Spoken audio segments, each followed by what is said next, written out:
We didn't raise 100K that night. We raised £550,000, all for follicular lymphoma. And I walked off that stage, and couldn't hear them. Yeah. And I just heard that little voice again. And it said, here you go, Paul. This is why you were given this gift.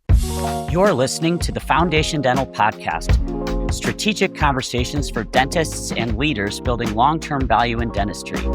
I'm Dr. Jim Arnold. Let's get into today's conversation. There are people who talk about leadership under pressure, and then there are people who have actually lived inside it. My guest today is firmly in that second category. Before boardrooms and keynote stages, Paul Adamson spent 25 years as a professional super yacht captain. He sailed around the world with a billionaire Formula One team owner, Eddie Jordan, and his family, as well as a long list of well-known celebrities, helped lead the commercial turnaround of Oyster Yachts, and 2 weeks after leaving that role was diagnosed with stage 3A follicular lymphoma. Today, he's a trusted advisor to founder-led businesses and leadership teams around the world. He helps leaders create what he calls calm, clarity, momentum. I first met Paul last year when we were both speakers at Dr. Arun Garg's event in Washington, D.C., and I'm glad we met then. But what struck me immediately was just that he has this unusual calm about him. And it's not a performative calm, it's a real calm, the kind that usually comes from experience. When you hear the story behind it, you'll understand why that makes a lot of sense. So Paul, I'm really glad you're here, and welcome to the Foundation Dental Podcast, my friend. It's amazing to be on here, Jim. And of course, you and I haven't seen each other in person at least for 12 months or thereabouts, right? And we had an amazing weekend together with Dr. Arun Garg, and we connected and we got on great. And of course, I see you all the time on Instagram, as I'm sure many people that are watching this podcast do as well. I feel like, at times you have been in my bed with me. Not that I should ever admit that, of course, because I always say, get the phone out of the bedroom. But there you go. Oh, man. Same here, Paul. I love following you from afar, on social media and through all the projects that you've undertaken. I'm just really proud of you. You're a great guy and somebody who creates so much value for so many other people. And having spent that time together and gotten to know you a little bit, makes me want to, jet over to the UK and, spend some time, man. And I'll have to do that sometime soon. Yeah, 100%. You're welcome anytime, Jim. You come and see how we do it all over here, which certainly from a dental point of view, as I've just come back from the States about 3 weeks ago, well, from a dental point of view, we are basically in the Stone Age in terms of how we operate. Not in terms of clinical, but in terms of how the efficiency is run, in terms of the business of dentistry. But Gotcha. That's a whole other story, Yeah, no, absolutely. Well, I've got some questions for you, so I'm going to just jump right into it. You spent thousands of hours at sea, and there hesitation can become like really dangerous really quickly. But when you walk into a room full of leaders now, what tells you within the first few minutes that something is off in that situation? You can feel the room. And I think, that when we go back to the Harvard piece around, that most communication is nonverbal, right? Mm-hmm. And, they give those percentages that 7% of the words and 38% is the way you say it. And then 55% is your physiology, right? And that's so true. And so when you tune into that, we call it sensory acuity, right? That actually when we tune into that and you can feel a room, you can feel what's off. And so when I either walk out onto a stage or I go into a room with a business that I'm working with, whatever the size of the team, I just trust what I feel and I go with that and then ask the right questions because you can feel the vibe, right? And I think that is one of the things that really underpins all of us. And it's probably the thing that going to sea taught me the best thing, which was just how to manage my emotional state. And what I mean by that is that, our emotional state has a shadow whether we realize it or not. So how we walk into the office first thing in the morning is how we show up. So if we walk in and let's say, I'm just going to put a number on it and I've no idea, there's no science behind this, it's just pure subjective thing. But let's say around 40 feet around you is your emotional mood shadow, if you like. Mm-hmm.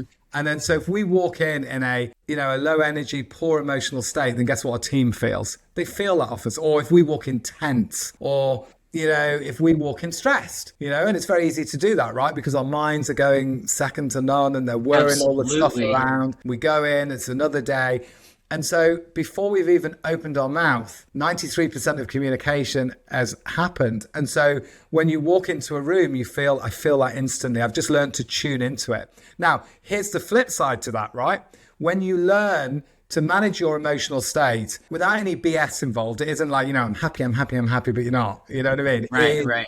Genuinely that actually you've got control and it's managed. Well, then what that means is you can walk in that calm, that centered, that place is just genuine, that actually becomes, you become a leader that your team can truly rely on. I tell you what, the first time you were introduced in front of a crowd, when I was there in DC with you, you were introduced as the Tony Robbins of dentistry.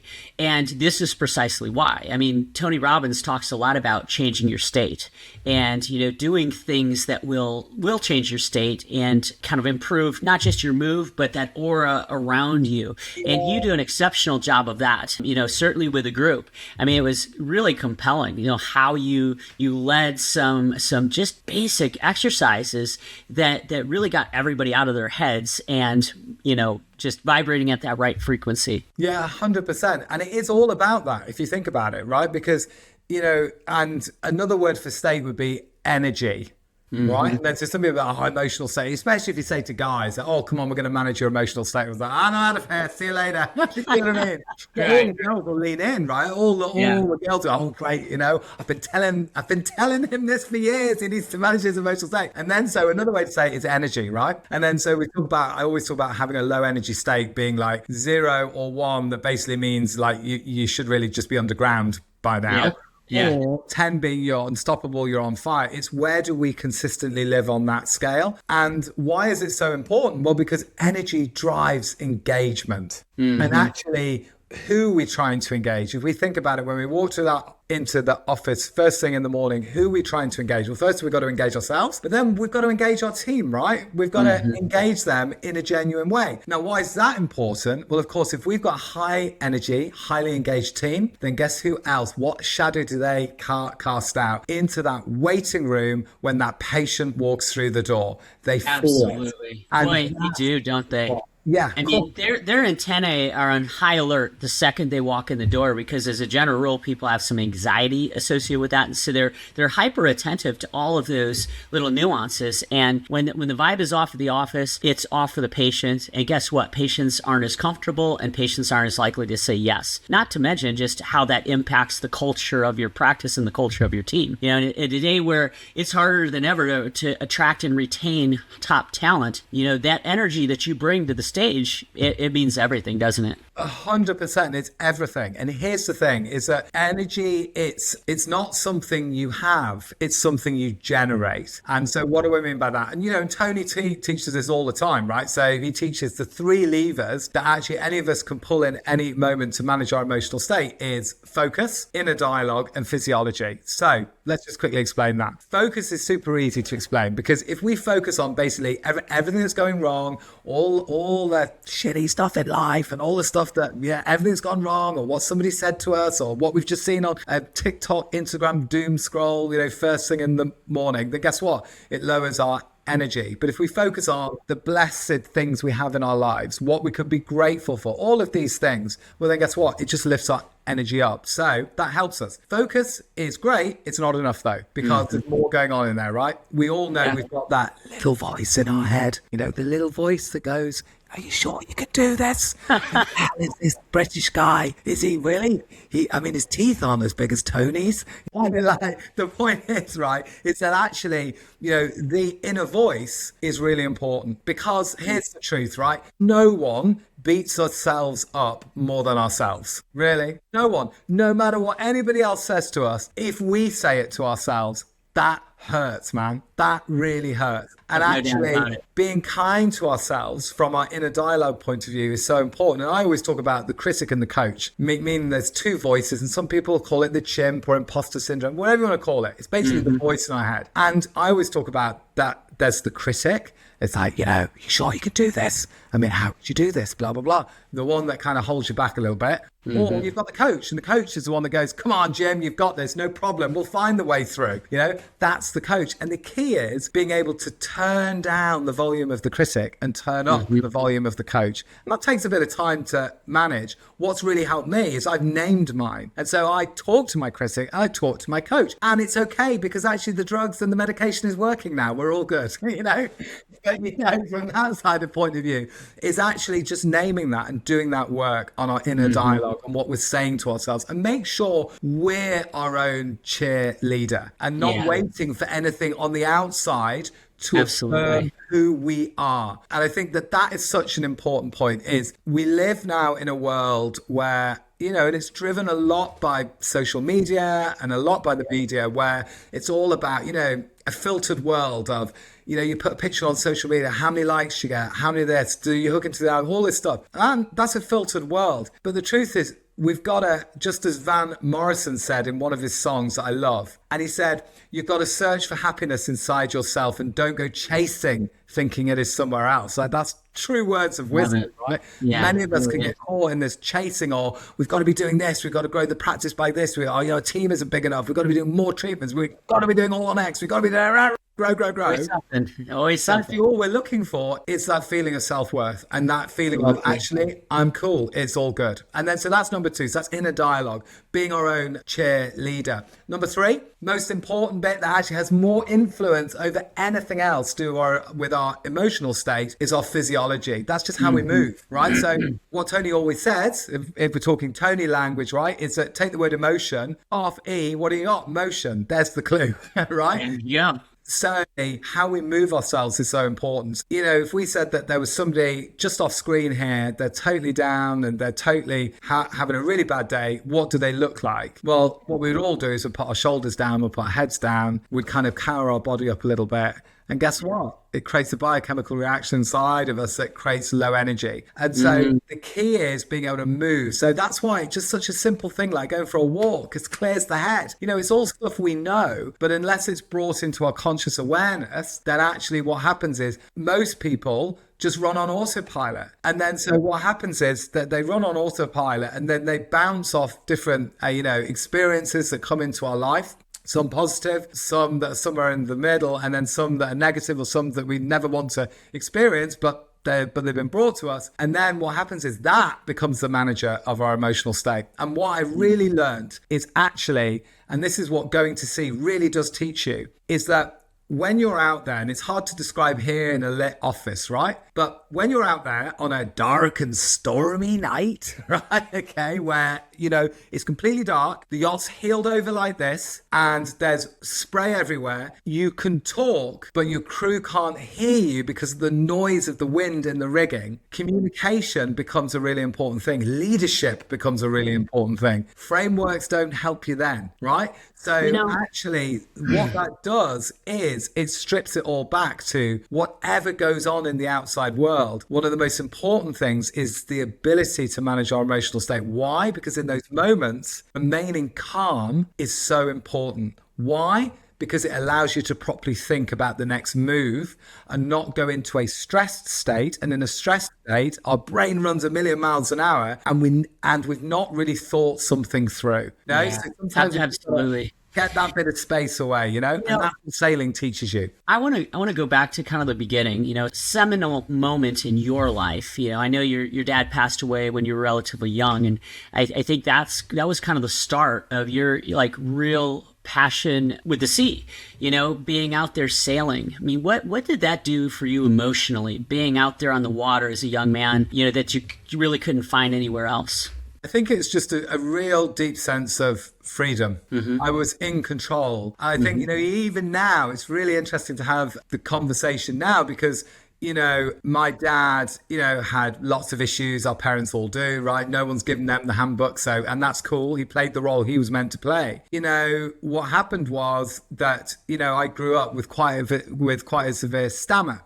Occasionally you might hear me tumble over my words, but I've pretty much got it under control now. Occasionally I'll stammer a bit. But what happened was that when my father died, it was almost like all of that dissipated and all of that kind of emotional turmoil we went through as children just dissipated. And what was crazy was when my mum told me, and I remembered the moment when she said, your father died today. I just totally broke down. I didn't expect that, right? At all. I did not expect that at all. And then, so what happened was I was like, God, how am I going to sort my head out? How am I going to sort my head out here? And it really came down to, I'm just going to do what I love to do, which is sail. I can get in a boat. I can push out from the shore. And if I'm on the sea, I can literally go anywhere in the world. And yeah, sometimes I've got to get through a bit of weather and do all that, but it's pure and utter freedom. I guess for me, sailing became a coping strategy to get through that period in time, but also build resilience. But also then what happened was it's led me on a journey that really has been the red thread all the way throughout my life. Well, you've even referred to sailing as kind of your first leadership school or leadership training.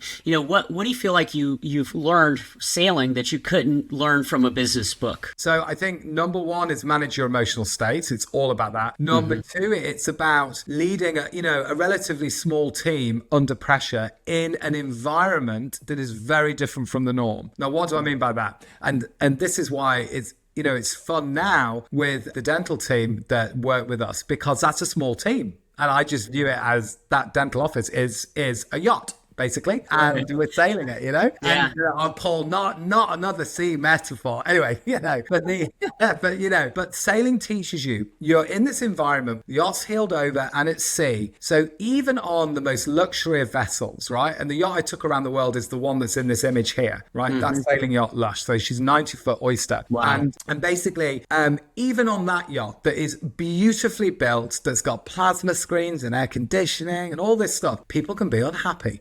Because the only problem that happens when somebody sails halfway around the world into the middle of the Pacific, where it's beautiful, the turquoise waters, the wind's 10 knots, there's not a cloud in the sky. The only problem is they bring themselves with them, meaning that actually any kind of emotional patterns that haven't been supporting them, or any issues or any chips on the shoulders come with them. It's with us, yeah. And therefore it manifests. Now, here's the thing about a boat, it's like a pressure cooker. And so even on these luxury vessels, it's quite a small space. So if you could imagine your dental team and living with them 24/7 for at least 25 days at sea as you cross an ocean.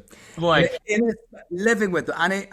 And there's no getting off now. There's no I'm out of here. That's close quarters. Yeah. No, you have to. And then so sailing taught me how to build, and I always say that one of the things that I learned very quickly was how to run a happy ship. Now, translate that into the business world, that's a happy team.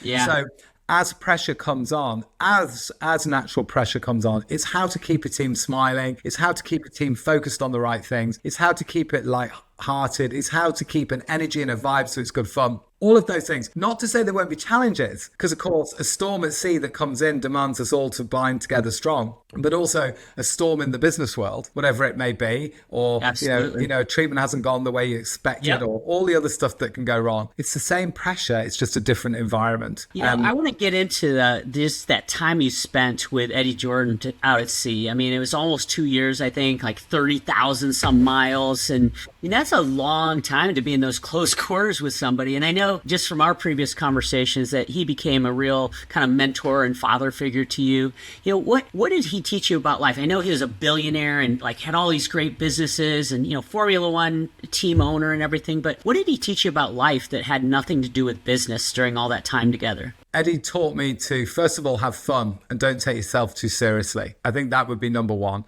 Yeah. Number two was he really taught me to believe in myself and back myself. He'd always say, if you don't back yourself, how is anyone else ever going to back you? You've got to back yourself. You've got to have. And he always said, Paul, all you need to go and do is go and get a PhD. And I was like, huh? He goes, yeah, pig-headed determination. I was like, okay. No, I mean, for sure, but Eddie, if you look at what he did, and I know that F1 now is beginning to get a real proper foothold over with you guys over in the States, right? It is. What Eddie did could not be done anymore. And what do I mean by that? He was a private team owner that came into a sport that demanded huge sums of money to actually create and engineer these cars and get the best drivers and all of these things. And he came in as the Corinthian effort, and he basically got himself up onto the top of the leaderboard. It was amazing. The stories that I learned from Eddie in terms of how he just created something out of nothing. You see, I always remember a moment of from Eddie, and there's one in particular that I'll share now that I just think sums Eddie up completely. And that is that I remember being anchored in a place called Wahine, which is one of the islands off Tahiti in French Polynesia. It's beautiful, right? And so Maria, his wife, had gone ashore. Audrey, my wife, had gone ashore, and the girls were off doing their own thing. And so it ended up just myself and Eddie on board Lush. And so Eddie was like, come on, we'll have a sharpener. A sharpener is like a little whiskey or something like that, right? So anyway, out comes a little whiskey or whatever it was, now I forget. And he sits down and we're sitting on the back of the yacht. The sun is setting down over this beautiful blue ocean. And of course, what I'd learned is that I was always really inquisitive to what makes somebody at the top of their game, what makes them truly successful, what's the psychology behind it? Because of course, if we can learn what somebody does, well, then we can just model them, right? And then hopefully I think, but also just learn. We can learn and we can grow at the same time. So I'm always looking for those little insights, those little nuggets of gold. So I said, Eddie, so listen, clearly you're all over the financial world. I said, but at some point you'll leave the planet. I said, when you do, if there is nothing that you could leave for your children, but one thought, one insight, one way of being, what would it be? And he sat back and he goes, no one's ever asked me that before. And then the hairs of my neck go up because I'm like, okay, good. We're going to get something new. We're going to get right in here, right? I love it. Yeah. And he goes, all right. He goes, well, listen, he said, I know what I would want to gift them. I was like, okay, what? He goes, well, back in 2003, I got wind that DHL wanted to come on board and sponsor a Formula One team. And he said, Paul, the way it works in Formula One, it is so cutthroat, it's so fast that if you get just even the whiff of an opportunity, you got to move and you got to move instantly. Otherwise, somebody else is going to be there ahead of you. So I said, well, and he goes, well, I got straight on the phone to DHL. I got straight on the phone to them. I said, hey, listen, I heard you want to or you're thinking about coming in and sponsoring a Formula One team. They go, well, we are ready. Listen, we are the team for you. We're young. We are dynamic. We are absolutely going to take your brand to the next level. It'd be fantastic. We're young, up and coming. We find the young talent and we build them up. And they go, cool, Eddie, cool. He said, but listen, I just need to speak to my other sponsor, just so to obviously make sure they're on board, because I've got commitments elsewhere. So, okay, cool, Eddie. So he puts the phone down, picks up the phone to the other thing. So now he's speaking to British American Tobacco at the time. And so he was sponsored by Benson and Hedges, a cigarette firm. Now, of course, that's not cool anymore. We know why, for health reasons. But that's what it was back in the early 2000s, early 2000s, right? And so he speaks to B&H and he goes, oh, hey, Eddie, how are you? He said, listen, I've got great news. DHL want to come on board. They want to match your funding. And you know how it is in Formula One. He who has the most money, has the best engine, can get the best drivers, can get the best team, we should go up the leaderboard. And so they're like, yeah, that sounds great. That sounds great. He goes, listen, there's only one bit. Could we just have it just a little bit of white space on the car? And they were like, huh? He goes, yeah, just a bit of white space on the car. No way. What? No way, Eddie. We agreed the car would be yellow. That's that. Listen, if you want to go with DHL, that's no problem at all. You go that way. But if you want to stick with us, you need to honor your agreement. That's that. So he puts the phone down without even hesitating. He goes, Paul, I picked up the phone to DHL. What do you say? B&H love it. We'll sign it in 2 weeks. Of course, now I'm on the air, and so now I'm having a little bit more whiskey, right? So I'm coming right in going, Jesus, how did, just to even do that? I'm not sure I have the confidence just to do that, but he did it, right? And then I said, so what on earth happened? He goes, fast forward 2 weeks. I walk into Canary Wharf in London to some big boardroom, the big types you walk in, big long brown desks, brown chairs, loads of faces sticking around. He goes, I walk in. Of course, he'd have walked in with his normal kind of eccentric, flamboyant self, right? And so he comes bustling through the door and he goes, ladies and gentlemen, today we are going to take your brand to the next level. He said, you know what? We can take DHL and we can absolutely blow it out of the water. He said, now, I would love to take your money off you, but I can't. I'm like, what? I can't. I just can't do this. They're like, huh? I thought we were signing this deal, Eddie. I thought we were going to sign up. No, I can't. Well, why? He goes, well, let me just share something with you. And he turns to his PA.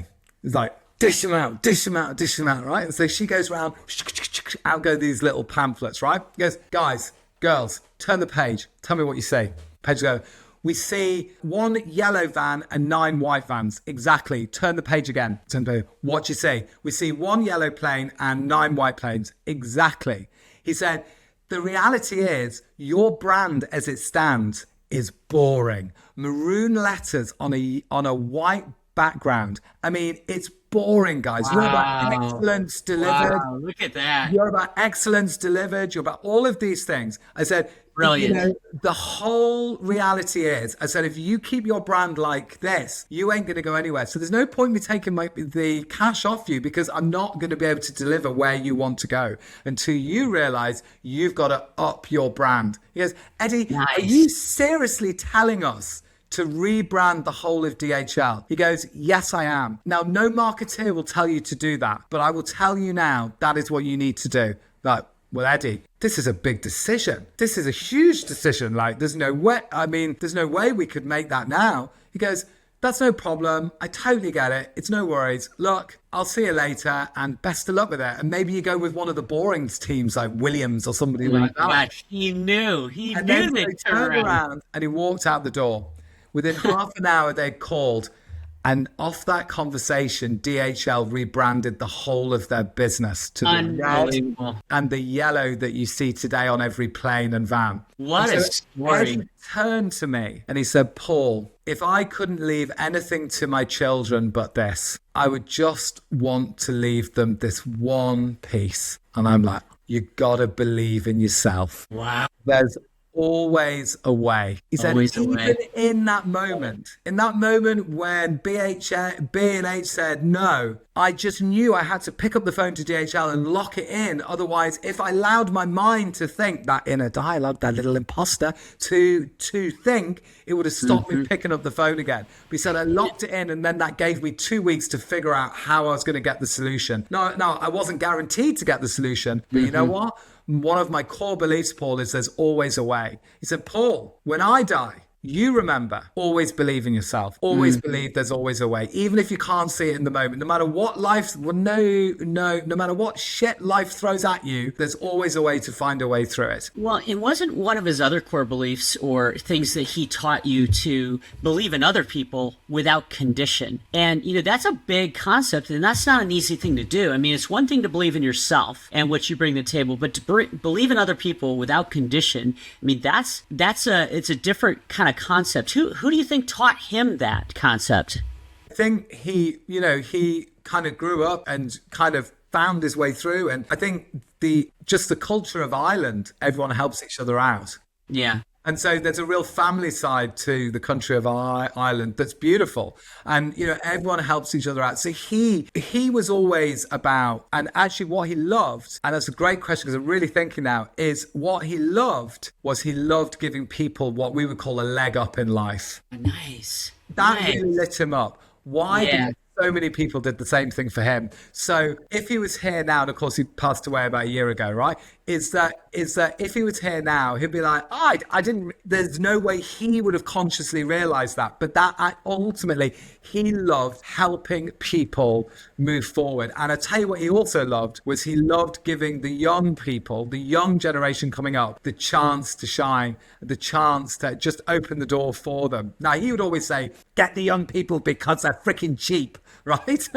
And there is an element of that, right? However, the point is that actually giving those young people a shot at something big, just opening a door for them and not having a condition of, you've got to have done 20 years of this, or you've got to have done this, just give them a shot. Let people fly and just without the condition. I think that's a great point. And I think it's very apropos when you talk about dental practices. And, dentists tend to be micromanagers and want to do everything, think they're the smartest, the most talented, whatever they may be, but you can't do everything. You become the bottleneck. And so when you do lift up the people around you, when you do give them opportunities to lead, they grow, and generally speaking, they're going to take the ball and run with it and they'll surprise you. And it sounds like Eddie figured that out relatively early. And now that's a message that, you're able to share with the world, and certainly the dental industry specifically. Going back though, thinking about being out on the sea and just how, hesitancy or indecisiveness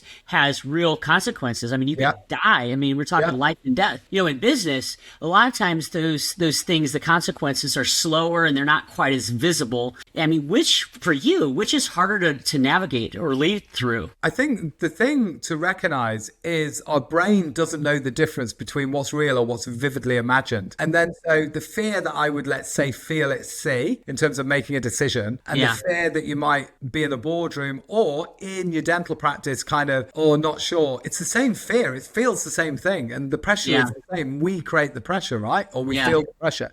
So, our brain, it's a very real experience. I think the reality is being able to lead whatever is going on in the outside world. That is the key, and not getting wrapped up in what's going on about it. So yes, it can be, I think the difference between like being in a business or at sea, you have to make a decision. You can't, because it's right now in the moment. You've got to do it. And you know what? You have to make a decision without all the perfect information.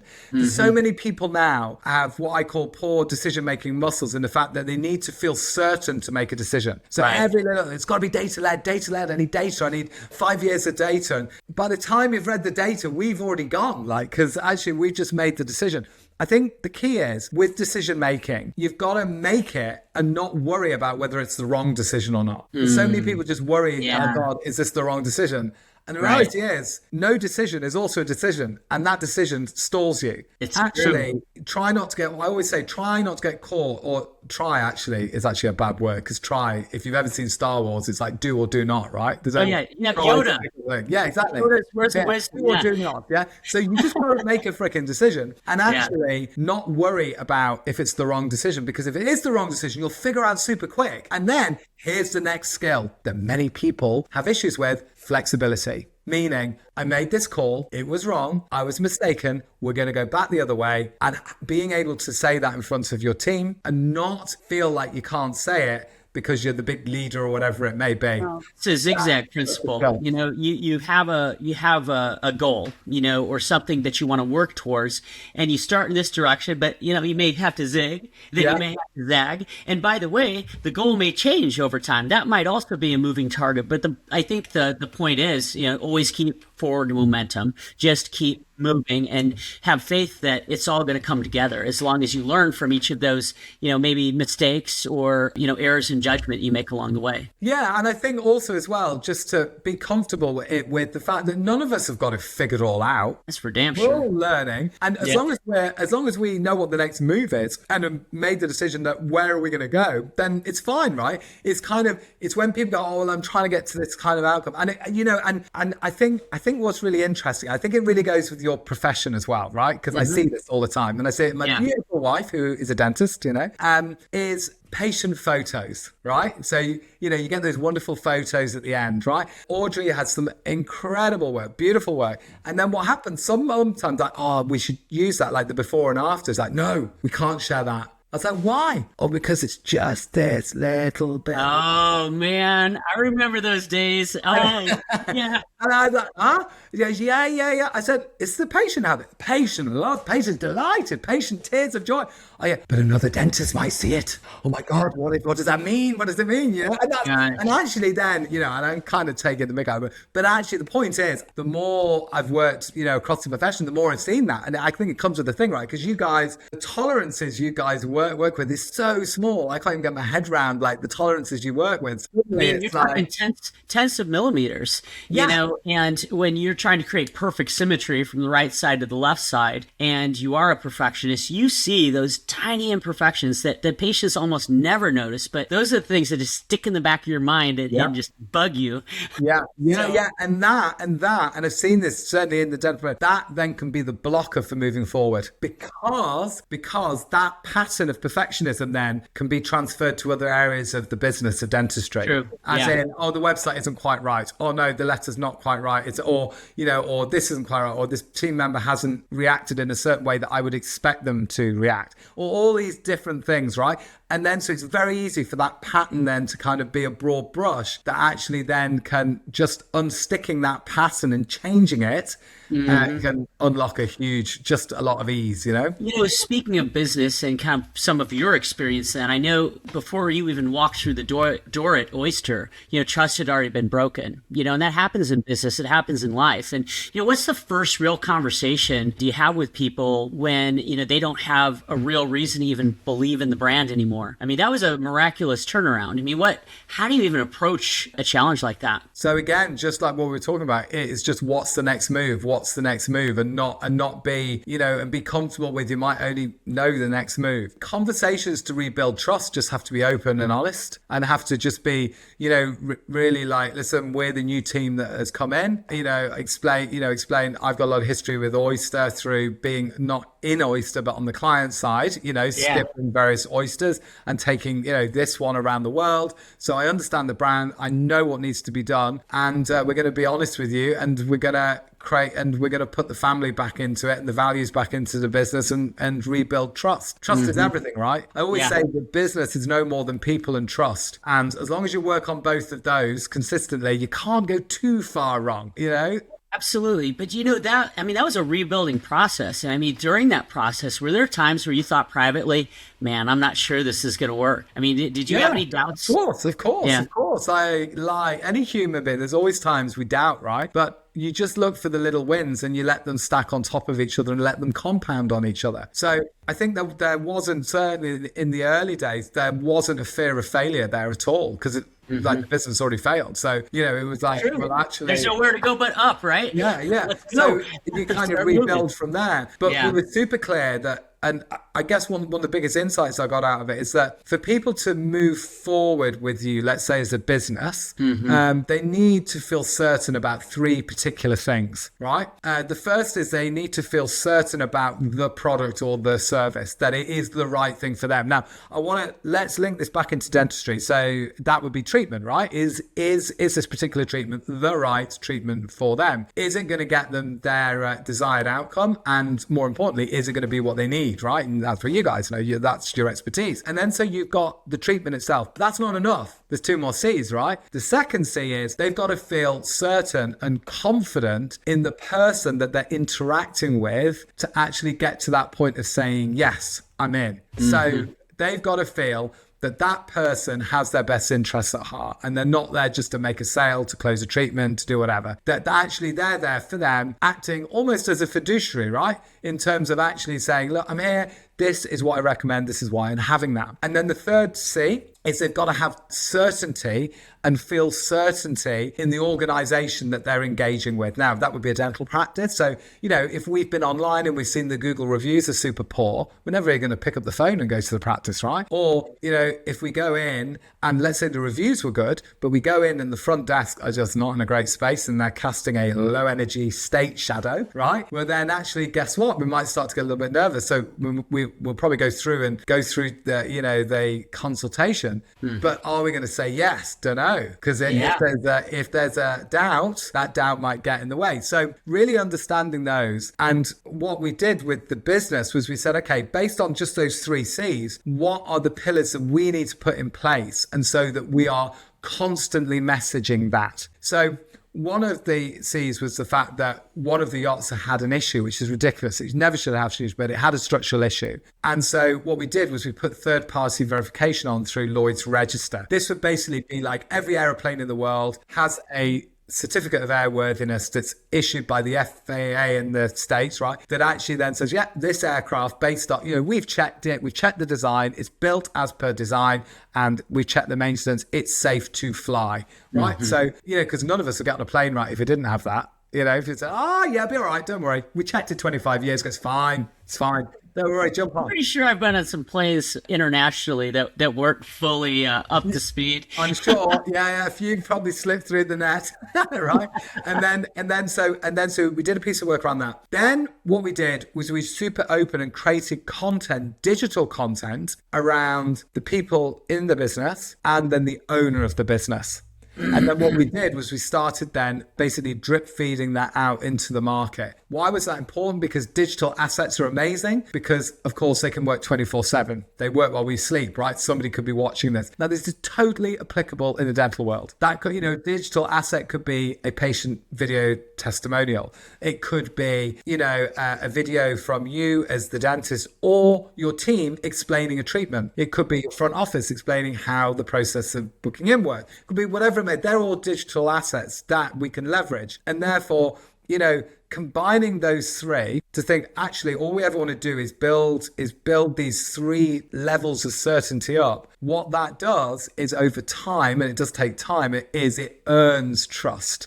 And earn is the key word, right? We got to earn it. That's right. Absolutely. You're working with founders, business founders all the time. I know that's kind of your space, and you're really good at it. You're really effective. I think that people who have never founded a business, have never been in the trenches doing exactly that, they don't understand all the kind of emotional burdens that founders often feel, especially if they're stoic and they hide it all and everything, on the outside looks perfect. What do people not understand about founders and the psychology behind that? I think the key there is there's two different mindsets, and it's very easy. Let's take it into the dental world, right? When you're an associate, you turn up, you do your dentistry on time, and then you go home at 5 o'clock, and then hopefully you switch off for the evening, right? Hopefully. The business owner. I've never been very good at that, unfortunately. Okay. But let's say then that the practice owner goes home at night. Well, whatever needs to be done before the next day needs to be done that night. Yes, that's me. That's my mentality. And then so there's kind of two different minds. So I think the point is, what's on a founder? It is so many things. One is obviously, if we cut right back to the chase of the two deepest fears that any human being on this planet has, the two deepest fears: I'm not enough. I'm not good looking enough. I'm not rich enough. My treatment isn't good enough. My this enough. My this enough. Enough. And because of I feel I'm not enough, or I fear I'm not enough, then what's the consequence of that? It means I won't be loved. The truth is we're all looking for love, right? Yeah. So what happens is, a lot of founders, you see that when they go home, there's a big fear of failure there, right? Because our society, especially now with social media, everyone's successful. Everyone's got a private jet. Everyone's got this. Everyone's got that. Wait, I don't have a private jet. What are you talking about? They're all healthy. I've never had a private jet. Come on, man. Well, there's these influencers going charter them for 10 minutes and take a picture and then throw it online. Everyone thinks they've got a private jet. Anyway, good point. That's right. But the point is that actually, a founder carries the weight of the business with them. It's that, for them, when they go home, they're thinking, have we, at times, especially if we've got cash flow issues, whatever it may be, can we actually pay the team at the end of the month? So can I walk in and look them in the eye, knowing that the bank account is not as full as it needs to be to actually pay you guys? Right. There's that pressure, but then I've got to turn up. And especially in the dental world, for you guys, it's really tough being a practice owner, because it's you go in the morning, you've got 10 minutes to be the CEO, if that, and then you go into your surgery. Then the next thing, chairs go down, in you go, off you go, okay, and then you come back out at lunch, and then you need to eat something, fuel up a bit, and then it's a case of, oh great, I got 10-15 minutes to be the CEO again, and now a bit of film, a bit tired, oh god, okay, patients are in, okay, off we go again, chairs go back, in we go again, come back out the end of the day, oh god, I've got to communicate the vision to the team. You're bringing back some very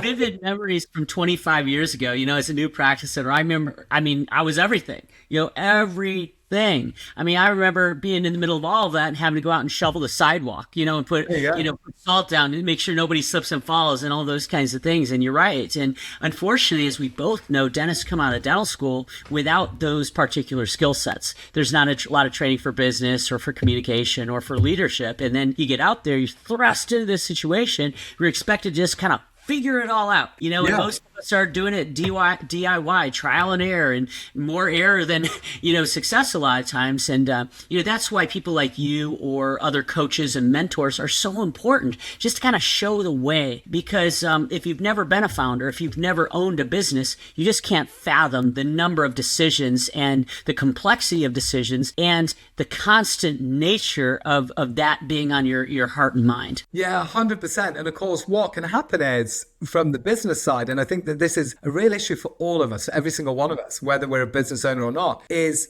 we live in this world now where we're always on, and that is actually not healthy for us. Long term, we need space to switch off and to actually spend quality time with our family and our friends. Yeah. And so many people, it's so easy. I don't know about you, Jim, but for me, I have this little thing that if it goes outside this 2-meter radius of me, I freak out. I go crazy. It's this. I don't know what they call it, but these little things. Oh my God, it's here. It's even here, right? Okay. I know. Actually, what happens is it pings, and there's this thing called WhatsApp, and there's this things of all this other stuff coming at us, and it's really hard, in fairness, to get just space for ourselves and space with our family and our kids. And that's the other thing that founders find. You go home and the business is always on your mind. The business becomes pervasive throughout our whole life. Now, it does.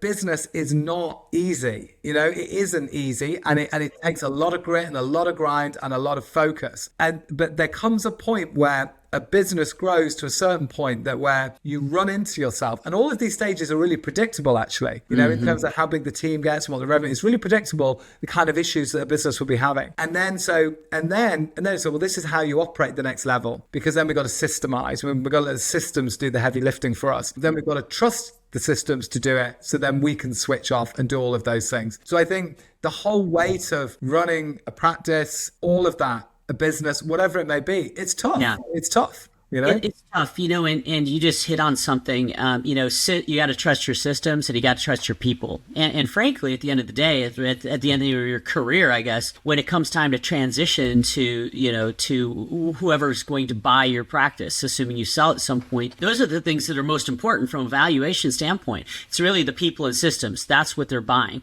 They're not buying you, because without you, it's got to be able to continue to work. And if you're the one making all the decisions, and you're the one doing all of the heavy lifting, well, guess what? There's not a lot of value there, because it's so damn risky. So everything that you teach, Paul, is really about freeing up dentists to have more work-life balance, but along the way, they're also a lot more fulfilled. They're going to make more money. They're going to have better culture. They're going to have a team that is happier and healthier and more productive. And then at the end of the line, you're going to transition in a much more positive way. More money, better partner, and all that sort of thing. You create an asset that's not just sellable, but it's desirable. And that's what gives you leverage towards the end of your career. 100%. And then as you transition into the next stage, because of course, it'd be really tough then when you get to that point where you retire or you sold the business, then actually point, it's suddenly, who am I? Yeah, right. Because of course, what happens there, and I absolutely found this with Oyster, my whole identity got wrapped up in the business. Yeah. Now, that wasn't good, because then when I came out of the business, suddenly I didn't know who the hell I was. And it's I'm the CCO of Oyster. Well, who cares, really? Yeah. And I think this is the thing, right? We all go to the dinner parties, we'll go to the party, oh, what do you do? I'm this. But we are so much more than what we do as a profession or as a job or as a role. We are way more than that. You're right. Disattaching our identity from actually what we do to actually who we are. Yeah. There's a big piece of work there that when that's done, God, you could just blow the lights out, because in a really great way for ourselves, because then suddenly it means whatever goes on the outside, it doesn't matter, because on the inside we feel great. And Paul, you really hit on something again there. I mean, that identity piece, it's so true. Whether you're a founder of some business out in the outside world, or you're a dental practice owner, your identity does get very much wrapped up in that. And I've been guilty of that. I mean, multiple stages of my life, my identity has been way too tied to one thing or one activity or one business. And that's, problematic. It's risky, because if that's ever taken away, or if you make the choice to make a change, what do you settle back on? And I'll be honest, I struggled with that 11 years ago when I sold my practices. It was like, man, who am I now? I've been Smiles by Arnold and Associates for as long as I can remember. That's my reputation. That's how everyone knows me. And God, what's next? And I think it's important to always be thinking about that, thinking about what's next. And I think, a coach like you, somebody who has dealt with those kinds of issues personally and with other clients, you're the perfect person to help guide people along that way. Yeah, well, thanks for that, Jim. And I love that. And I think, that's what I've found is that when I've gone, when you do these reflective pieces about what our journeys are through life, the reality is life is going to hit us at some point. Every single one of us is going to be hit with something that we're not expecting. We're going to stand on the top of mountains and we're going to hit the valleys as well. Real deep in the river at the bottom. We're going to get those things. And here's the thing, where we're truly sculpted is in the lows, right? It's actually when things don't go our way, when things have come out of the blue, where we feel that we've just got totally knocked to our knees. That, if in that moment, in that storm at sea, in that storm in our life, whatever it may be, in that moment, if we can just remain calm and look for the gift in it, there's always a gift. There's always a gift. That's where you create great depth and meaning to your life. That goes back to one of your three big words, calm. And, I think most of us think of calm as a personality trait, but I know you refer to that as more of a professional skill. How do you actually train calm? When the storms are raging, real or proverbial, how do you train that? Yeah. Well, I realized recently where I actually learned this skill. And it's quite a funny story, right? So right in the beginning, 18 years old, a young yachtmaster instructor. And so what I would do is I'd be out on yachts and I'd be teaching people to sail. And these are yachts that people would stay on board overnight. So, somebody used to ask me, in my 20s, if you'd have said, Paul, what do you do? I'd have said, well, I get to sleep with 5 different people every single week. Right? And it'd be like, that was true. We just happened to be on board a yacht, right? Yeah, right. And we had 5 different people. Anyway, and then part of that training would be I would train couples to park their yachts and then to berth their yachts. Now, if you ever want a great ringside seat at couples therapy or couples arguments, just go to local marina, grab a beer or a gin and tonic or whatever your flavor is, and just watch on a Sunday afternoon when all the couples are bringing their yachts in. Because normally there's some mega domestic going on somewhere. You'll find it, you'll hear it, right? So actually what I started doing was, right back then, and it kind of just came innately, but now I've developed it into a skill that I teach, is that what I realized is when the pressure comes on us, right? And we start to tighten and we feel it, right? So think about it, focus, inner dialogue, physiology, right? So for us to feel stressed, what we've got to work out is, well, what are we focusing on? What are we saying to in our mind, and how's our body moving? So for us to feel stressed, we actually have to stop breathing. A lot of people don't realize that. We actually have to stop breathing. So it's kind of like what I taught them was I said, listen, when the pressure comes on, what I want you to do is rather than get stressed, pull it the other way, get calmer, just get calmer. You're like, what? I said, just get calmer. I said, because the reality is when you lose control of that yacht, if you get stressed, what you start to do is, and I see all the time, people get what I call throttle happy. So they're not thinking, they're just all the way forward, all the way back, all the way forward. Yeah. And then so what happens is, and the way I figured it is that was the difference between a hole in the side of somebody else's yacht, or it's, we've ended up here now, we'll sort it out. And so what I did was I taught people that as the pressure comes on, as you feel the pressure, we actually, rather than the reaction being stress, let's make the reaction calm. Okay, so my question is, when can my wife and I come over and have a couples therapy session out on the water? No problem, we can deal with that. It's actually very good. It's very good, the whole piece there is so good because what it does is it just dissolves all the pressure. And actually being able to do that is really important. Why is it important? Because when we go into that calm state, what that means is that we open up a scotoma in our mind, which is just a little blank space. And that allows us to think. Whereas what happens is when we get stressed, we stop. thinking. Yeah. We just go into autopilot mode. And then if something goes more and more wrong, then guess what happens? We just go faster and faster and faster until we freaking freak out. And this is the same with conflict. In a business, in an intimate relationship, it's the same thing. It's the same thing. What happens is that if we were together, Jim, and I pushed against your fist, you'd naturally push back, right? That's how conflict happens, right? So in an intimate relationship or in a relationship work, whatever. So if us as the leader or we're turning up in a stressed state, then we cast the shadow, we get stressed together, and then it all just spins up. But what we've got to do is learn how to just dissolve it all back down the other way, and being able to interrupt the pattern and actually create a new pattern coming off the end of it. And the way that myself and my wife have done this, and this is great, and it works a treat for us, and we say it to our friends and we wind them up. It's so funny. We have something called take it back with immediate effect, right? Ooh, I like that.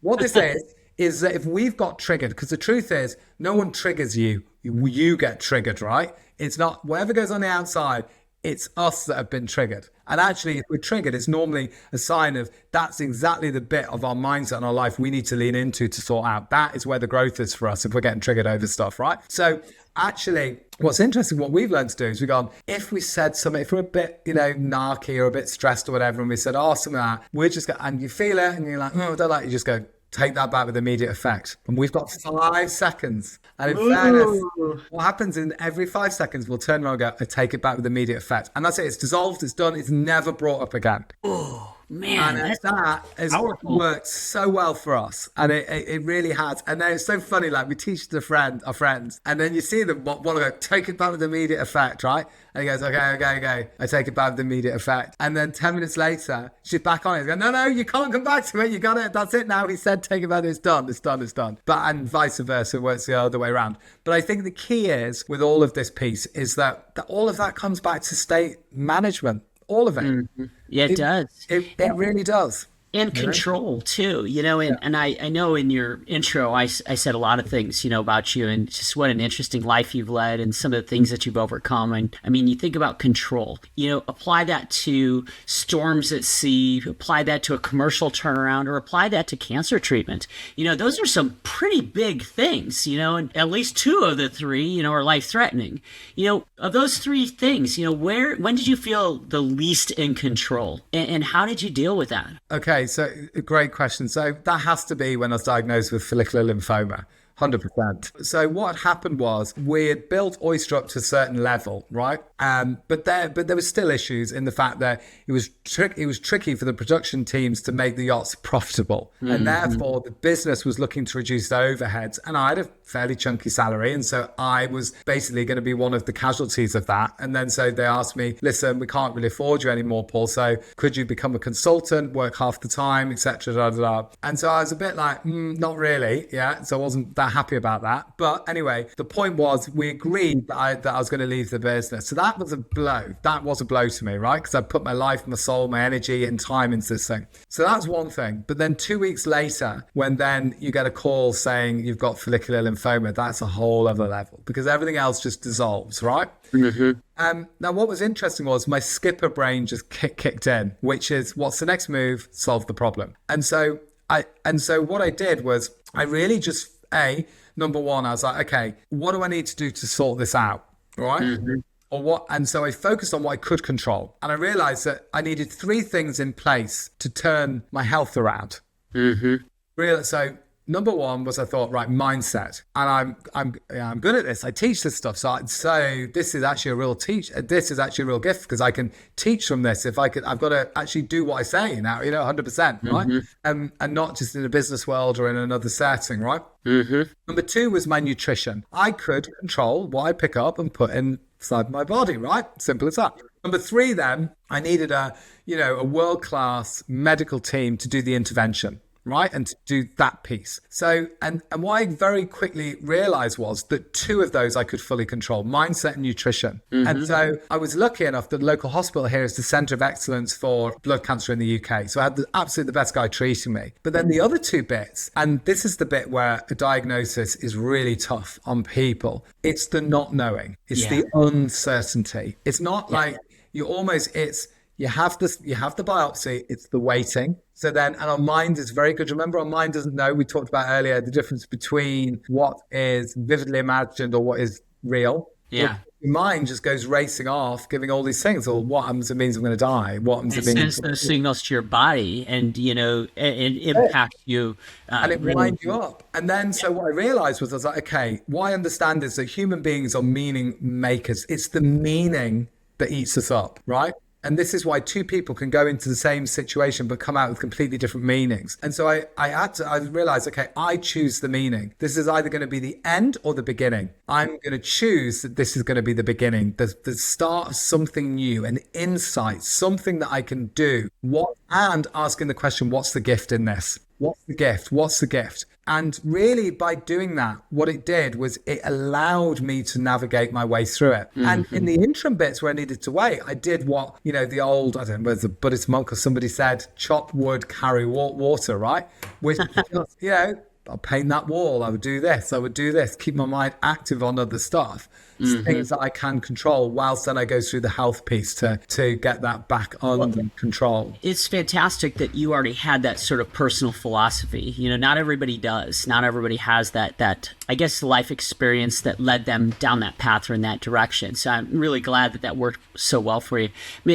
I mean, is it harder for you to do personally than it is to coach other people to do? I mean, when you were in it, was there a period where that didn't kick in and you just kind of struggled for a little while, or was it almost immediate? Yeah, of course. Yeah, no, it's certainly. I always remember that there was one CT scan where I kind of lost it, as in, so you go in, and so I was like skipper brain. So I talk about the skipper brain, which basically solved problems, right, and fast. So I was like, they were like, okay, so Paul, we're going to need, we have the results from biopsy. This is what that is. Okay, so I was like, great. Okay, no problem. I said, okay, so then what's next? You need a CT scan. Great. Yeah, they'll be in touch within 2 weeks. What? I was like, I can't wait 2 weeks. There's no way. So I walked straight out of the consultation room and I called the radiography team and I said, hey, look, I work 15 minutes away from you. If you ever get a cancellation, I will be with you day or night. You just call me. 24 hours later, somebody cancelled, bang, I'm straight in there. So Wow. Yeah. And then, so that was just an example, just accelerate. That's no different, by the way, from phoning DHL.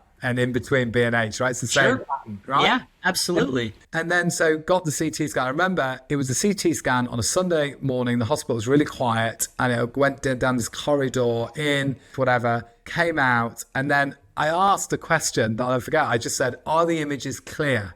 Because now I know that the radiographer has seen inside me. So, and I know that they know what they're looking at. So exactly. It shouldn't take a week to get the results back. They already know. Yeah, they know. So, and I said, are the images clear? And she kind of just went, yeah, they're totally clear. And kind of broke my eye contact. Well, that was it. As far as I was concerned, I was checking out in 3 months. I was riddled. That was it. It absolutely knocked me for 6. It really did. And that wasn't true. And it really showed me how our mind can lead us down a path that just isn't true until we have, some of the facts in place, right? So that was tough. It was also then tough. I always remember halfway through the treatment, like the first cycle, seconds, they're not too bad. They're a little tired, but not too bad. But of course, progressively, the drugs knock you to your knees, right? So then by the time you get cycle 3 or 4, you're on your knees, you're properly sick and not well. And that really probably led me to one of the biggest breakthroughs I've ever had in my life, to turn something that was really dark into something incredibly light. And that was, I always remember that I was speaking to my oncologist at the time. And I said,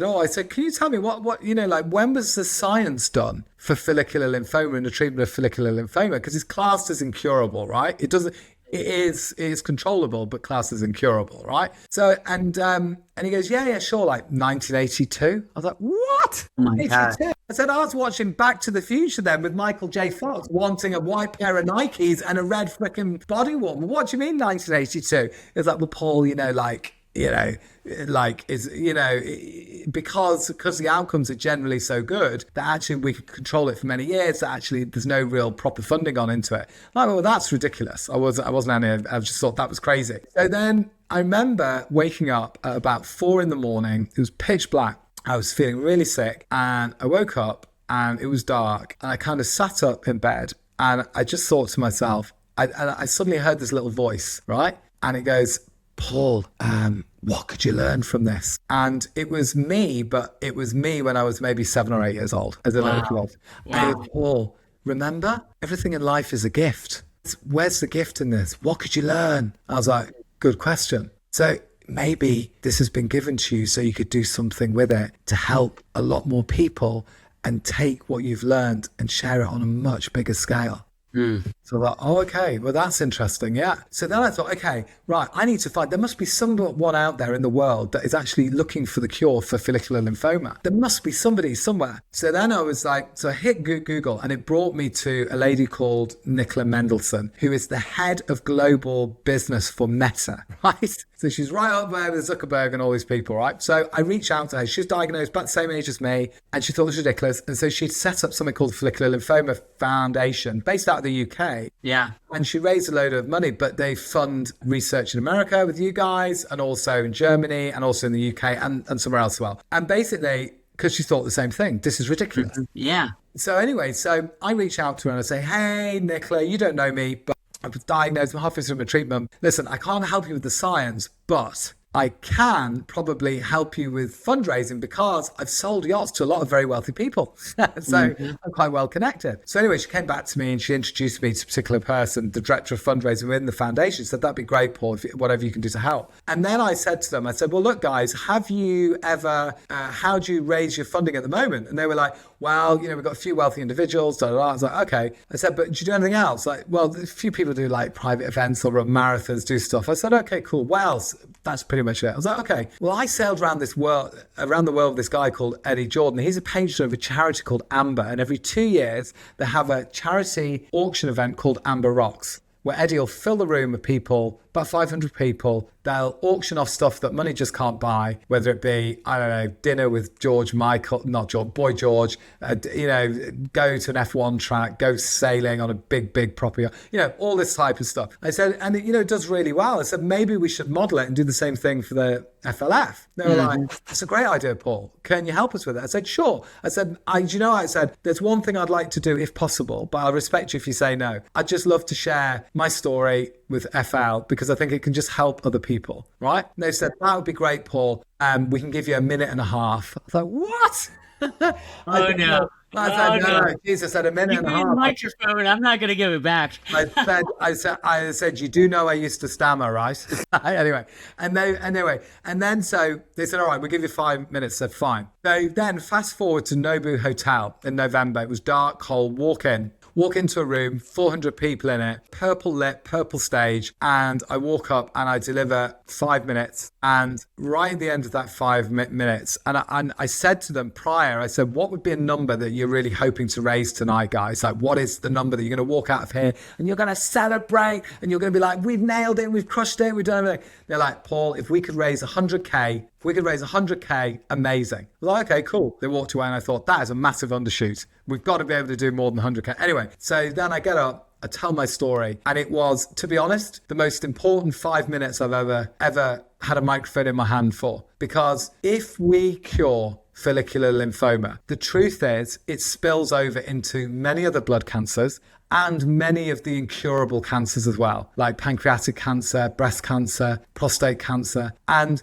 this little known blood cancer that actually hasn't had any real funding could well be the very linchpin that cures the whole frickin' lot for the whole of humanity. And so at the end of that, I had this moment where the audience were clapping, but the whole place just went quiet in my mind. I could see them clapping, but I couldn't hear them. Yeah. And I just heard that little voice again. And it said, here you go, Paul. This is why you were given this gift. This is why you were given this gift. And I walked off that stage, and we didn't raise 100K that night. We raised £550,000, all for follicular lymphoma. And that event now has gone on and been run 3 or 4 times in succession, has raised about £3 million directly to go into follicular lymphoma to research this. So I share that because sometimes the darkest days of our life can be the lightest days. Yeah, absolutely. Sometimes the days when things don't go our way, or people have been bad to us, or things have gone wrong, actually, that if we search for it and we look for the gift, gift that actually could be a huge gift and a lesson and a way that we can develop and we can grow and we can help other people and help and live a life that has deep meaning on that amazing little dash that we have between our birth year and whatever our death year is, that little dash that goes on that head tomb that we're all going to have. And this thing that we're living right now called life is just little nicks as we go down that little dash. And maybe, all of us are gonna. That was my battle, right? And I'm sure I'm gonna have another one. But someone listening to this, if you're going through a tough time right now, whatever it may be, it might not be a health issue, it could be something else, it could be a business issue, it could be a relationship breakdown, it could be something wrong with your loved one, your children, whatever. The truth is that life is going to come at us and hit us hard at times. But if we can do the work before the storm comes, do the inner work, build resilience in ourselves, look for the gift and actually lean on other people, be the rock for other people, then, we can navigate our way through together. Paul, that's so beautiful. And, it's almost like you're reading my questions, because I was going to get into that in that gala and that speech and how it was such an important moment, not just for you, but for so many other survivors and for so many people in the future who are going to deal with those types of things, And I think that it's hard to be vulnerable like that. It's not an easy thing to do, to one-on-one sometimes it's not easy, but in front of a room full of 400 people, I really got to commend you. I mean, did you have any thoughts about holding back, or was it just, man, you just knew that was your moment and you needed to I think like in the beginning when I was diagnosed and coming out of Oyster, same thing, with the fact that they come to me to say, listen, Paul, time for you to leave, I didn't want anyone to know that because I kind of took it personally. I thought it was, I lost belief for a period of time. Now, Eddie was with me through all of that. And actually my diagnosis, really it kind of inspired him to get a mole checked on the back of his leg, and it was melanoma, so thank God he did. Now obviously he then unfortunately developed prostate cancer a few years later and passed away last year, so it was but I think what I've learned to do is just be open and honest, because the truth sets us free. It really does. And it really does. And I think whether somebody likes that truth or not, I think what the whole experience with the health issues taught me is that, there was a mantra I heard when I was very young. I lived my life by it. One life, live it. And I think that's such a great mantra, because it's true. As far as we know, there's only one life, right, from a science side. We've all got different beliefs and different things about what happens after. But as far as we know, the physical world is one life. And so many people don't fully live it, That's so true. That's so true. And, it takes me right into the next kind of line of questions related to, leadership. And, I know that you talk about leaders becoming lighthouses for their teams. Yeah. And I think that's a really important thing. Obviously, it's, straight from the sea, straight from sailing and whatnot, but it's so apropos for all of us, in life. And when you look at all the genuinely dark moments you've had in your life, who are those lighthouses for you? So for sure, my family, for sure, significant people in my life. So Eddie was one of them, for sure. So Eddie was really the father that I missed when I was growing up. My family, my beautiful wife Audrey, my children are lighthouses for me. But something that I do teach that I think is really important, it is what lighthouse leadership really is. And I can tell you, when you're out there on a dark night, and this is I can remember the days before GPS and screens, so you didn't know where you were, and you're out there, it's completely black, but there's this one light shining from the coast. One light, and if you either follow that light, it can guide you in, or it wards you off any danger. Just stay away from it. And I believe that great leaders are the same thing, because if you think about it, what is a lighthouse's job? It's to stand on an exposed bit of coast, get battered by all the wind, the rain, and the horrible stuff. Sometimes it's going to have no visibility. It's going to be gale force winds, horizontal rain. And sometimes it's going to see beautiful dawns and calm seas. And its job is to stand there and not move, and just be calm, have clarity, and shine a beautiful light out to sea. And that light, I believe, is our inner light. And what I truly teach people to do is to turn up the brightness of their inner light. So if you dig deep in it, what it is people, they go through life and their light dims for whatever reason, maybe they've lost belief, maybe they've had an issue, there could be all sorts of different things, maybe they've listened to somebody, they've come out of a bad relationship, maybe a business to go wrong. What happens is that light just gets a little bit dimmer, a little bit dimmer, a little bit dimmer. And the way I view it, what I do is I help people reconnect with that light and turn it up so freaking bright that the beautiful thing is, you switch a light on in a room, a single candle in a room, all the dark goes, right? You see that light. And I believe that great leaders are exactly the same thing. So I always say that if you want to be a great leader, you've just got to remember to be the lighthouse and not the weather. Because man, that's profound.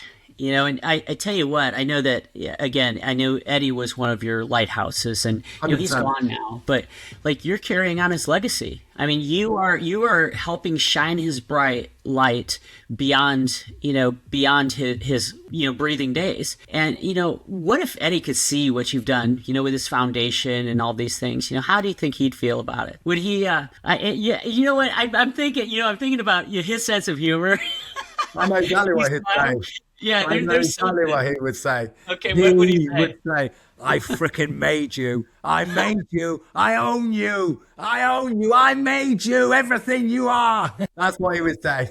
Or something like that. But, you know, in fairness, he was great. Like, you know, yeah. And, you know, it's funny because I still feel Eddie around me a lot. You know, I do. I feel him. I can hear him in my ear. You know, you can hear him. If I'm in a situation or I'm not sure what to do, I hear Eddie go, come on, just make a decision, crack on, you know? And it's yeah, for sure. He definitely was a beacon of light. But I think the key is we're all beacons of light. It's the truth. You know, I know it might sound a bit ethereal, but, you know, the point is that if we shine a light to our team, to our patients, to ourselves, to our family, my God, what's possible? The answer is anything, right? That is the true answer. And it's a choice. I mean, it's a choice. It is a choice. You talked early in this conversation about that aura that we project around us. And I mean, it almost precedes us walking into a room. But once we're in that room, what kind of frequency are you going to vibrate at? You know, what are you going to give to the world? Are you going to, you know, put out that lighthouse vibe, that positivity that's going to attract people? Or are you going to repel them, you know, by, you know, walking around like Eeyore? Yeah, that's right. It's a choice. That's it. That's exactly right. It is absolutely a choice. And it is a choice. And if you think about it, a lighthouse is useless with no energy. The light's on it. You know, absolutely. So, you know, we have to show up energy rich. And I think also as well, there's something that Eddie would always say is be the light in the room. I've taken that to lighthouse leadership. Oh, man. But actually be the light in the room. When you walk into the room, if you're the light, guess what? You can own a room.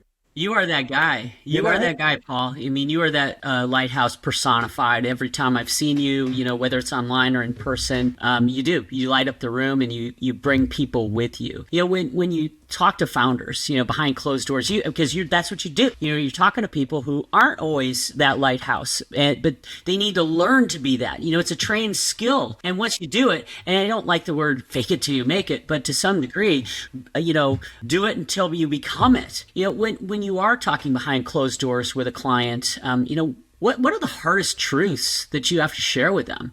You know, things that they don't really want to hear, but they really need to hear. Yeah, I mean, the key is you've just got to say it as it is or say it as you see it, you know? And I think some of the hardest truths is just being able to hold up the mirror and go, you know, if the founder is maybe frustrated with their team, whatever it may be, you know, my first question is, well, what role did you play in all of this?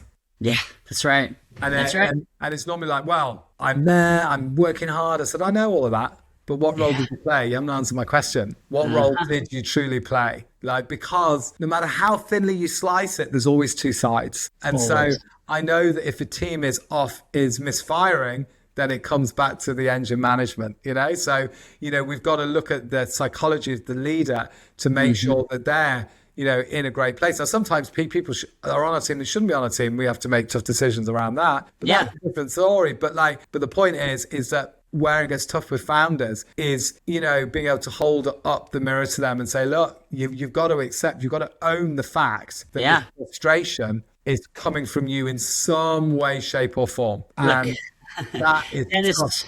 But people Dentists are notorious. We're notorious for being the problem in our office. I mean, not to say we're the only problem, but too often, our egos don't allow us to take a hard look in the mirror and recognize that. And, somebody like you, I mean, that's kind of what you're being paid to do to some extent.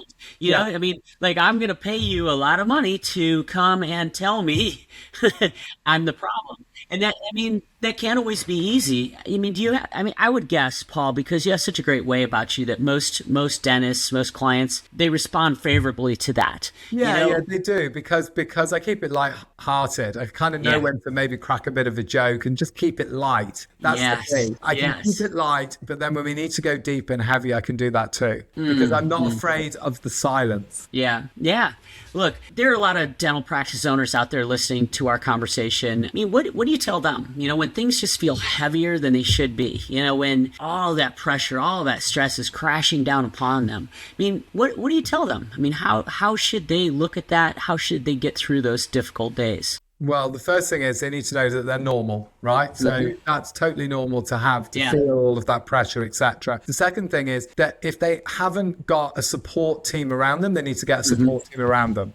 If their team isn't fully supporting them, that's a whole other question. We would need to look at that. But actually get that support team around them and talk to somebody. And also the other piece around that is to realize that if you're feeling all the pressure from the business, it means that you're probably doing things that you shouldn't be doing. Now, what do I mean by that? From a leader's point of view, there's certain things that only you can do, but it's not everything. It can't be everything. Because then you're a one-man show, one man or one woman show. Even if you've got a team of 20 people, if you're doing everything, you're not properly, delegating out to that team and leveraging that team. What could you take? I always call DOA, which is delegate, outsource, or automate, right? So, but you could apply this in a slightly different way. Is go, what activities you're doing now that maybe somebody else could do in your practice that you're doing? Now, it could be, I don't know, it could be payroll, whatever it is. It could be lab work. Lab work, could be speaking to the maintenance company to get the chair fixed, whatever it may be. We've got to get good at letting other people thrive and grow around us. And just giving that work out. And then because then what that does is it just really focuses our mind on what's important, as opposed to feeling like we've got everything to be done. Yeah, that's absolutely. Number one. Number two is you need some type of physical activity routine. It's so good for our health. That frustration needs to come out, whether it be walk. I know, Jim, you did a load of stuff in the gym, right? So you did your workout, whatever it is, we've got to move ourselves, because that is just good for us from a physical point of view. It gets the stress out of us, So I think that's an important piece. And then the third is that, if you haven't already got one, you should absolutely have a coach or a mentor or a trusted advisor or a friend that's going to be there, that's somebody that you can just vent at. I heard this thing recently, I loved it, I thought it was great, that when somebody comes to you with an issue, it's normally one of 3 H's that they're really looking for, right? It's either they want to be hugged, they want to be heard, or they want to be helped. It's one recognizing which of those is a unique skill set. Recognizing which, because it's like we just want to help all the time, but sometimes people want to be heard. Right. I'm not very good at discerning that, especially with my wife. Usually she wants to be heard. I always want to jump in there and give her the solution. She's not interested in that. She just wants to be heard. Or hooked. And when it comes to dentists, I mean, I think you touched on it at the start of your answer. Just, I think that so many of us feel like we're alone on an island. Like we're the only ones dealing with some of these things. And that's what makes community so important. Having other people to talk to and, people who maybe already solved the problem or challenge that you're dealing with. And that goes right to coaching and mentorship. And, that's something that you do very well. I'm building a community for that exact reason, because too many dentists suffer from, substance abuse, divorce, suicide, or just the stress that sucks the life out of us and keeps us from living our best lives and being truly happy and having some semblance of balance. Those conversations are just really important, and a lot of people don't have them. Yeah, 100%. You need to be in the community, because actually, and you know, I see this. It's so easy, right? If you think about what you guys do, like, you're changing people's lives. That is a beautiful skill. Like, in such a, you know, and we're talking about the people that for years, you know, in the family photo, they're like, you know what, that smile. Like, Yeah, right. Like, Right, smile right. with teeth. You know what I mean? Actually, and actually, it's kind of like, you know, and that beautiful moment, you know, right at the end of treatment where the mirror goes up and they open, you know, and there's normally tears and it's like gorgeous. Yeah. That's skills. And of course, the way that your profession works is that you have that moment and maybe they're like, great, they're done, right, on to the next one. Yeah, It's it's really true. important to celebrate the impact. It is. the You're right. impact you guys are creating, because just giving that confident and radiant smile back to somebody unlocks so much more in their life. That And it of course, does. what can happen is that you guys, you do so many of these things that you kind of, the law of familiarity kicks in, which means you kind of don't necessarily fully, you know, kind of the bit of you just takes it for granted. Yeah. And It therefore, becomes a little too routine almost. And Yeah, that you kind don't of thing connect should with that never be people. routine. Should, But like that's you a really said, important bit, time. you know? Celebrate. Yeah. Celebrate, Absolutely. exactly. Celebrate and take lines, and also not be trapped in the bloody tyranny of comparison. You know, Yes. it doesn't right. matter how many. You know, look, okay, you know, we want to get our dental practice to a certain size. We want to do all that. I get that, but like, it can't just be growth for growth's sake. You know, like, there's a really great story about a guy called John. Very recent, in Ireland. John was an entrepreneur, and he built a business up. He built a huge business up. He actually, I believe, I don't know whether he'd won EY Entrepreneur of the Year in Ireland, but he was certainly on the board of it, and he was certainly a very well-respected Irish entrepreneur. Anyway, he's 52 years old, I think, somewhere about there. Anyway, he sold his business. He closed the deal. They put 100 million euros into his bank account, and 23 hours later, he had a heart attack and died. Oh, no. Oh, God. Oh, how awful is that? Jeez. I remember, and I think that there's just a lesson there for all of us, right? That, you know, and I personally didn't know John, but I know people that do know. Like the point is I remember standing in a room with Dr. Garg, yeah, and with the team of dentists there, and we said, right, and so we were like, who wants to make more money? Go to this side of the room. Who wants to have more magic moments with their family? Go over here. And who wants to? I can't remember what the third one was now. It was something else, right?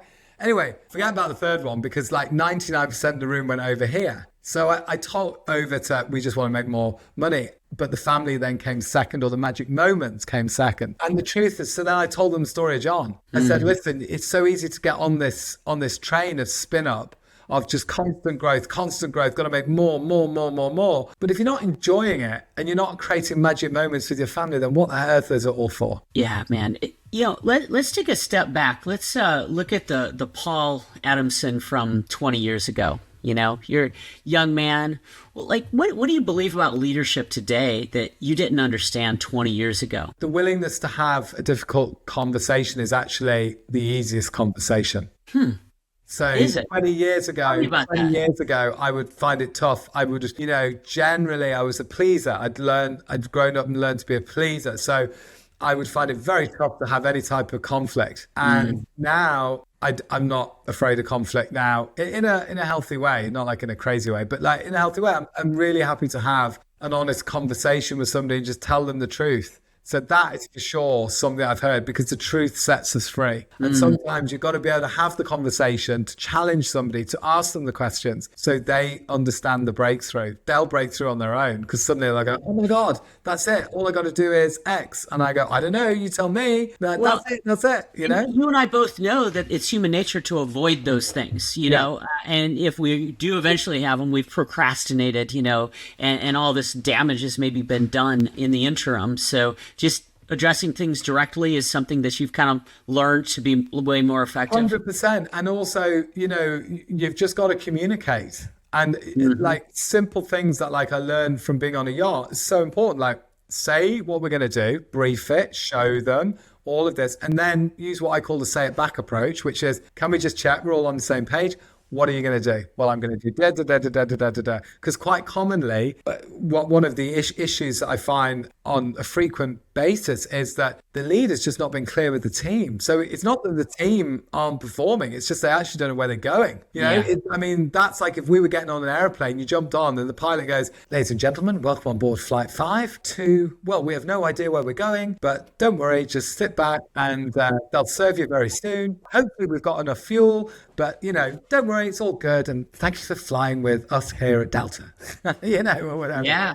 Oh, what the hell, get me on this plane? But it's the same in the business world, is that like, if we've not created that really clear horizon or that clear vision, and then communicated that with our team and made sure and just check back in our team, make sure they understand where we're going and why and what role do they play in creating this, then actually, you know, we can't, you know, get upset with them if we haven't been clear with them. And quite often, team performance can come down to just poor clarity. That's it. And actually, just fix clarity and everything else flows, you know? I think that, you know, an important point to make, I mean, I think we briefly alluded to it earlier, but you're married to a dentist. You know, Audrey's been a dentist for, you know, however long, and you've spent a lot of time in her office, you know, working on her business and with her team and everything. So the things that you teach and the things that you talk about, I mean, they come from firsthand experience. You know, I think sometimes, you know, there are coaches out there who are excellent and have never spent time in a dental office, really, you know, prior to becoming that coach. But you not only have all this other background and all these other life experiences,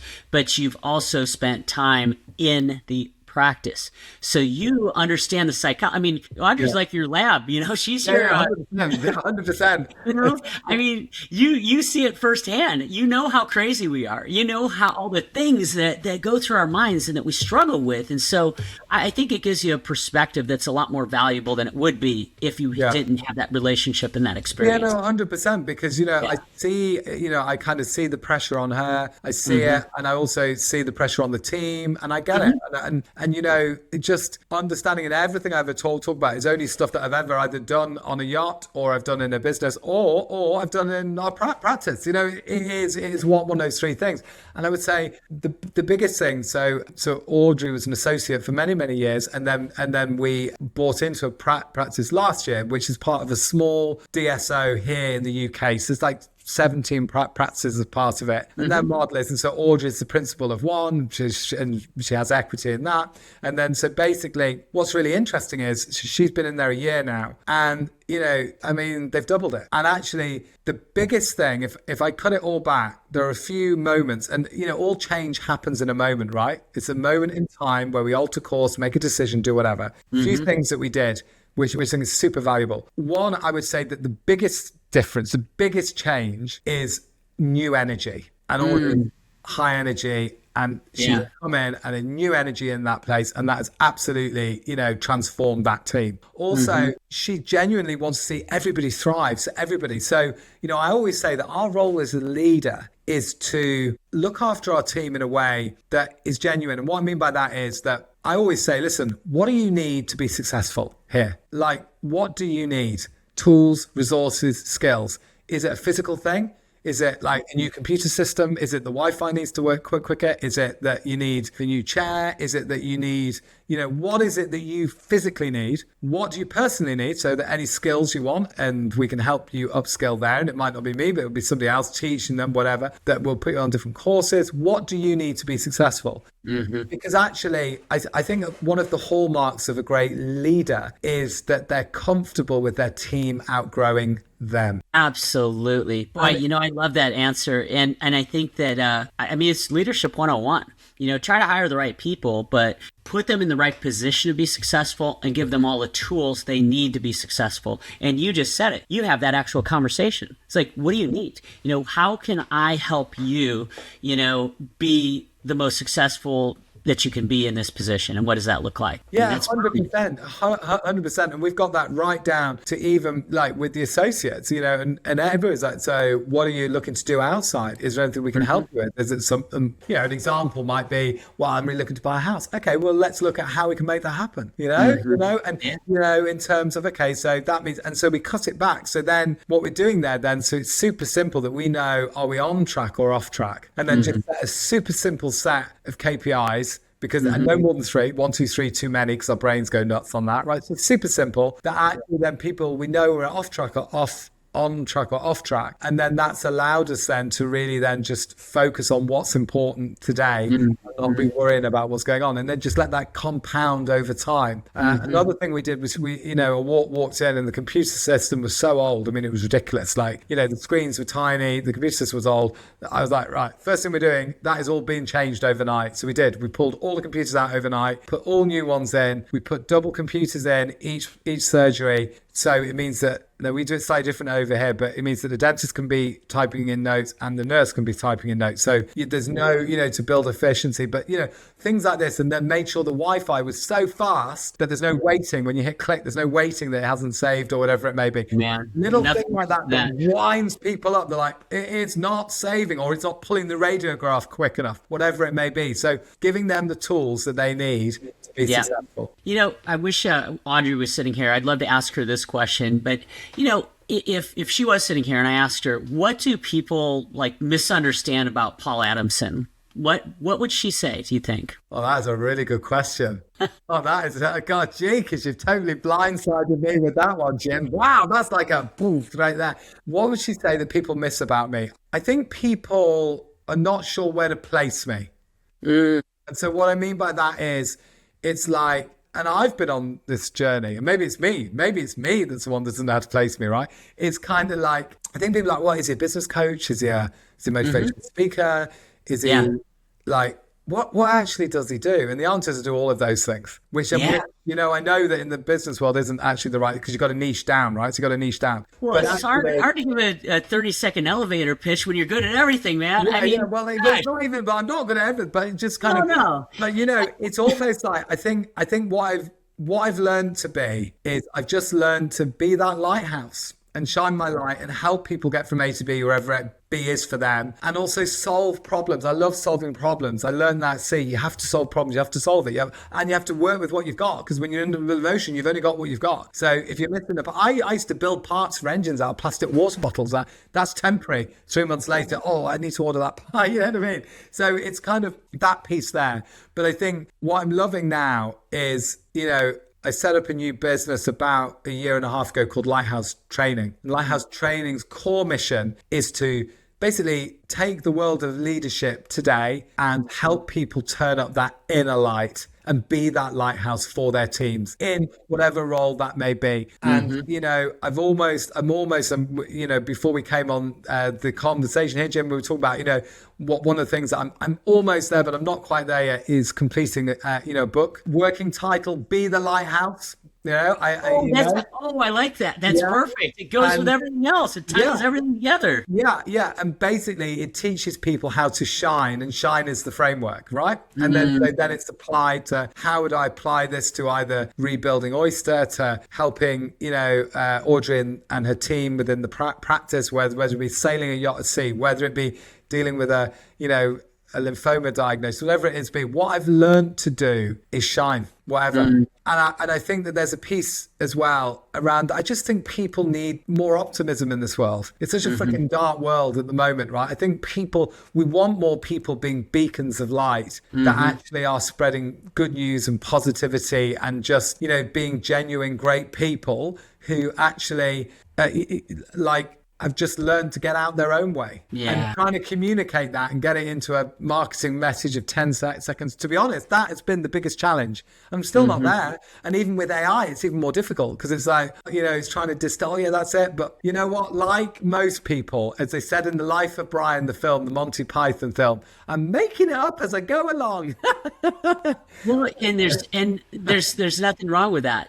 But I kind of made the joke earlier, when you're good at everything, it's hard to really categorize yourself, but there's some truth to that. Like when you have a lot of interests, and you've had such a I think a rich life, I think it's tough to actually pigeonhole yourself or describe yourself in 30 seconds or less. And it shouldn't be easy for anybody to describe you like that, because, you're a well-rounded guy with a lot of interests, and I think you have a lot of value to share with the world. And I wanted to talk about your book, and we talked about it briefly before we started, so I'm glad you brought it up. And I love the title, and I love how it ties into everything else that you do. And it's, I can't wait to read it personally. Yeah, well, listen, I'll be sending you a copy, Jim, for sure. That is for sure. Awesome. I can't wait. I can't wait. Going back again, like, look at that 17-year-old Paul Adamson, on the River Dee with a sail on his back. Like, if he could see your life now, what would surprise him the most? And what would just be, of course, that's how it all turned out? So I think what would surprise him the most is that I actually did what I dreamed that I wanted to do on the River Dee. Man. Which is that, for the benefit of those listening, when I was young and I got into sailing, so I started sailing when I was 11 years old, and I got totally hooked. It was totally, I loved it. Love it. I still do love it. I love it. It's passionate. And so what I used to do is I used to bunk off school. I used to skip school and basically put the sail on my back and thing and then go and just sail all day. And I played this game called Sailing Around the World. Oh, no. Totally free.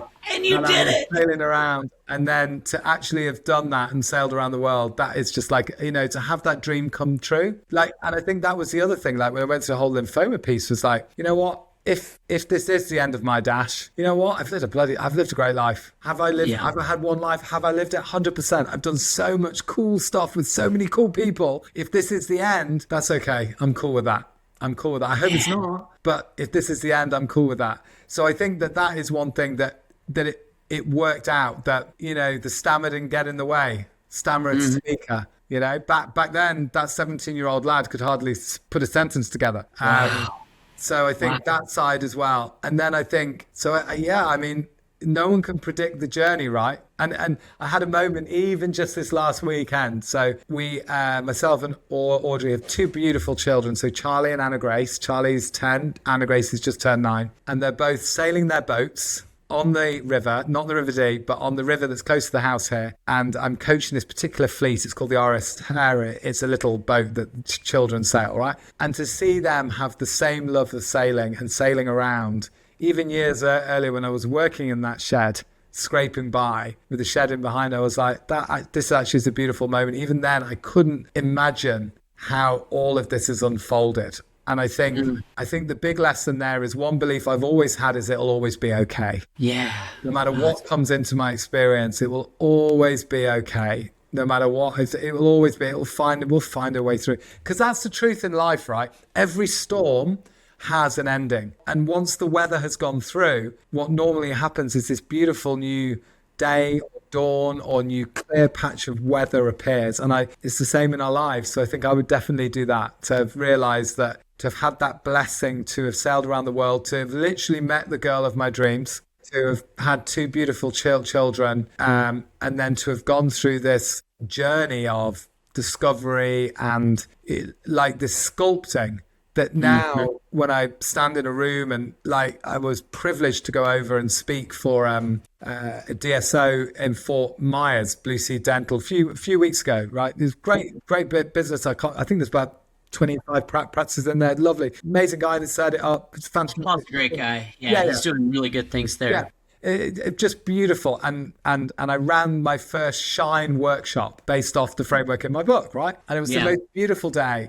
And actually to be able to take all of those skills that I've learned over the years and bring them into a room, because what I'll very quickly do is get microphones out into the audience and we'll just talk. We'll have a conversation. We'll say what needs to be said. We'll deal what needs to be dealt with. And what we do is we just create these like beautiful breakthroughs in a room where you see, and it's a real privilege to do that. And it's a real privilege to do it, in the dental world. And I don't know if any of that makes sense, but I think what I'm trying to say is everything that I've been through has given me, has taught me the skills to be able to do that now. Wow. Well, now you share it with others. Paul, when you talk about privilege, it's been a privilege, spending the last couple of hours with you. We could talk for another 2 hours really easily, no question about that. And, I said at the beginning that your 3 words were calm, clarity, and momentum. And I think now that people have heard your story, they understand where those words come from. And, there's a depth to your perspective that comes from actually having lived through that pressure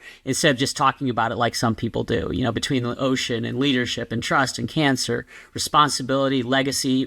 All of that. You've lived it and you're living it today. And you're just such a great example. So I think a lot of people listening today, especially founders and dental practice owners, they're going to feel like they're understood. You see them clearly through this conversation. And so I'm grateful that you took this time. And if people want to reach out to you, what's the best way to get a hold of you? Well, the best way is just go to my website, which is pauladamson.com, or you can drop me an email at info@pauladamson.com, or you can hit me up on Instagram, which is Paul Adamson Speaker, I believe, or LinkedIn, which is linkedin.com/Paul Adamson, I believe. Yeah, I love your social media, and I always look forward to your posts, and I think that anybody listening to this should really be following you on all of your platforms, because you got words of wisdom and humor and perspective that I think is really valuable for anybody who's breathing today. Well, thank you very much. Thank you so much, Jim. And I really appreciate coming on here and spending time with you, and I can't wait to physically be in a room with you again. I look forward to it, man. I look forward to it. So to anybody listening to this today, if you found something valuable about this, please share this link with a friend, because I think everybody needs to hear this. So thanks again, Paul, and thanks to everybody who's listening, and join us for another episode of the Foundation Dental Podcast next week. Take care. See you later, Paul. Thank you so much. This has been the Foundation Dental Podcast. If this conversation was valuable, share it with a colleague who's building something meaningful. For more leadership resources, visit foundationdentalalliance.com.